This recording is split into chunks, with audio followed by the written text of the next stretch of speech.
मीर साहब, जो कुछ भारत में हो रहा है, ऐसा लग रहा है कि नरेंद्र मोदी इंतजामिया इस वक्त डिसबिलीफ का शिकार है। वो जो तावील पेश करते हैं, जो तौजीह देते हैं, वो उल्टा पड़ रही है। जयशंकर ने यह कहा कि हमने पाकिस्तान को बताया था कि हम तो आपके टेररिस्ट आउटफिट पर हमला कर रहे हैं, अगर आप जवाब मत दीजिएगा, मगर क्योंकि हम फौज पे नहीं कर रहे, मगर उन्होंने जवाब दे दिया। अब कांग्रेस ये कह रही है कि इसका मतलब है आपने तो पाकिस्तान को तैयार कर दिया था, आपने पहले ही बता दिया था कि आप स्ट्राइक करेंगे, तो पाकिस्तान ने जवाब देना था और आप जवाब के लिए तैयार नहीं थे और तैयारे गिर गए। और भारतीय में जाहिर जो आजाद साफी वो भी सवाल उठा रहे हैं, क्या ये डिसबिलीफ है, वो एक्सपेक्ट नहीं कर रहे थे, एक के बाद एक चीज उल्टी पड़ रही है?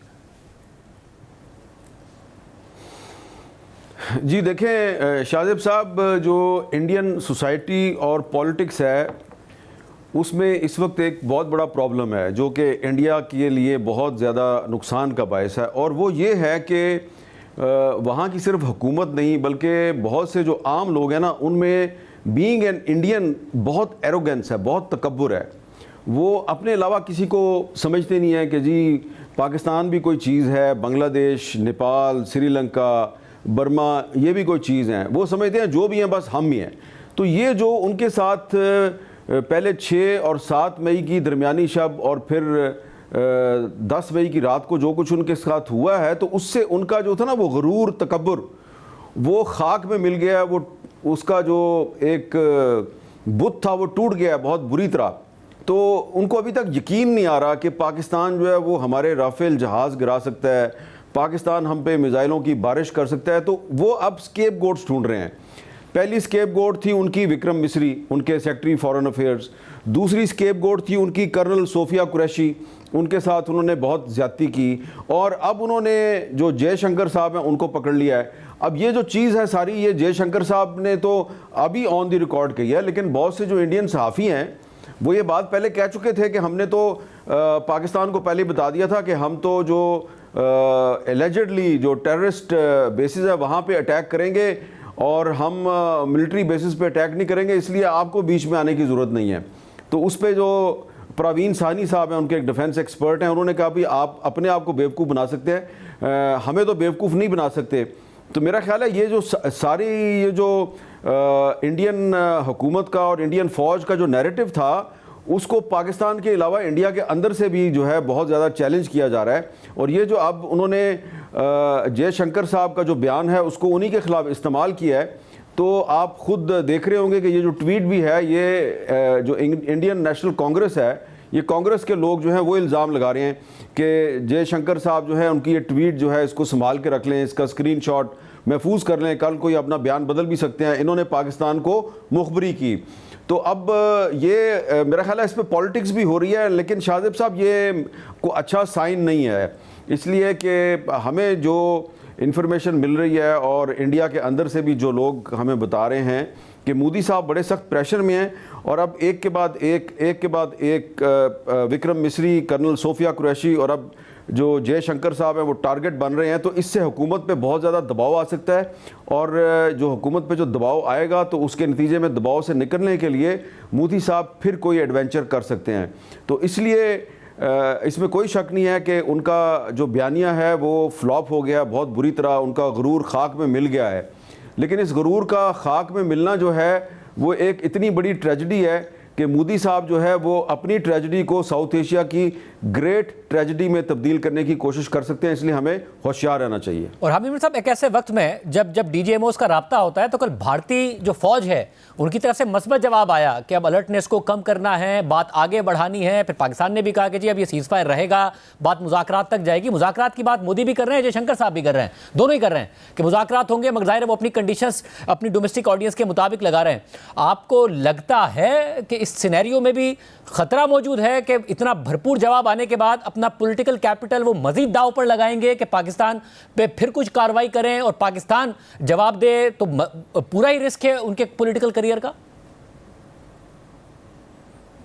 देखें शाहजेब साहब, 2-3 चीज़ें हैं। पहली चीज़ तो ये है कि मोदी साहब जो हैं वो जब पीओके की बात करते हैं, हाँ हम पाकिस्तान से बात करेंगे, पीओके पे बात करेंगे, यानी कि जो हमारा आज़ाद कश्मीर है उसको वो पीओके कहते हैं। दूसरी बात यह है कि जो उनके डिफेंस मिनिस्टर हैं राजनाथ सिंह, उन्होंने जो बयान दिया वो भी आप देखें कि वो इंटरनेशनल एटॉमिक एनर्जी एजेंसी जो है उसको कह रहे हैं कि पाकिस्तान के जो न्यूक्लियर वेपन्स हैं इनको आप अपने कंट्रोल में ले लें। सबसे अहम बात क्या है? सबसे अहम बात यह है कि एक मुल्क ऐसा था कि जिसका इस सीज़ फायर में बड़ा अहम किरदार था, और मैं उस मुल्क का नाम पहले दिन से ले रहा हूँ बार बार, लेकिन उन्होंने अपना किरदार जो है उसको ज़्यादा हाईलाइट नहीं किया, और इशारा मेरा जो है वो यूके की तरफ है, बरतानिया की तरफ है।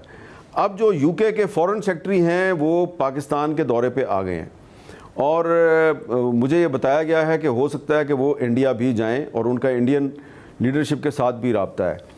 तो जो यूके का किरदार है ना, ये बहुत अहम है। यूके जो है 1948 की इंडिया पाकिस्तान वॉर में भी उसने सीज़ फायर में रोल प्ले किया, 1965 में भी रोल प्ले किया, 71 में भी वो बड़े एक्टिव रहे, 1999 की कारगिल वॉर में भी एक्टिव रहे, 2019 का जो स्टैंड ऑफ था उसमें भी वो एक्टिव रहे, लेकिन वो अमरीकी इंतज़ामिया की तरह अपना किरदार बहुत ज़्यादा हाईलाइट नहीं करते। तो जो यूके के फॉरेन सेक्रेटरी का पाकिस्तान का दौरा करना ये बड़ा अहम है। इसका मतलब ये है कि उनको भी कोई कहीं ना कहीं कोई खदशा है कि सीज़ फायर तो हो गया लेकिन ये दोबारा एस्केलेशन हो सकती है।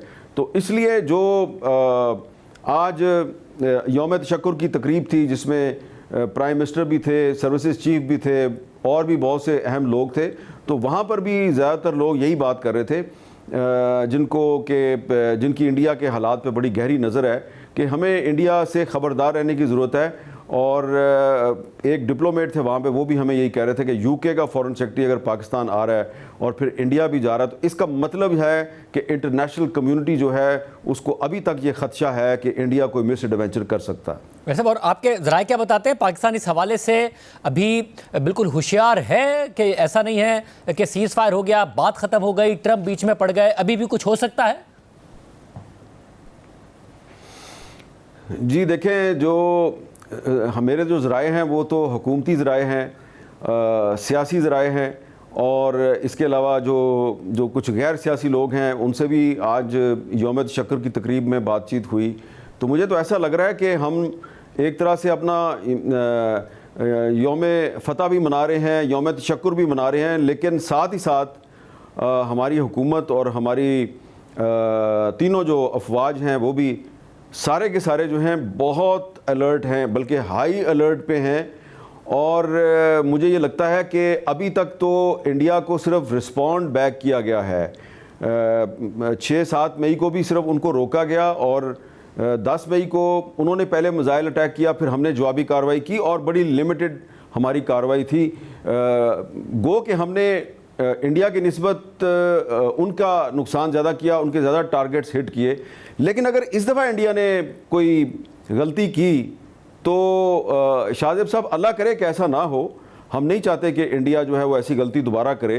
हम इसलिए नहीं चाहते कि इस दफ़ा अगर इंडिया ने गलती की तो फिर उसका जो नुकसान होगा तो फिर वो आपको ये लोग जो है ना, इंडिया के जो लीडर्स जो हैं, जो अभी टेलीविज़न स्क्रीन्स पे आके काफ़ी झूठ बोलते हैं और कोई ना कोई अपने बयानिए को डिफेंड करने की कोशिश करें, तो अगर इंडिया ने दोबारा गलती की तो मुझे लगता है कि फिर ये अपनी शक्ल अपनी कौम को दिखाने के काबिल नहीं रहेंगे।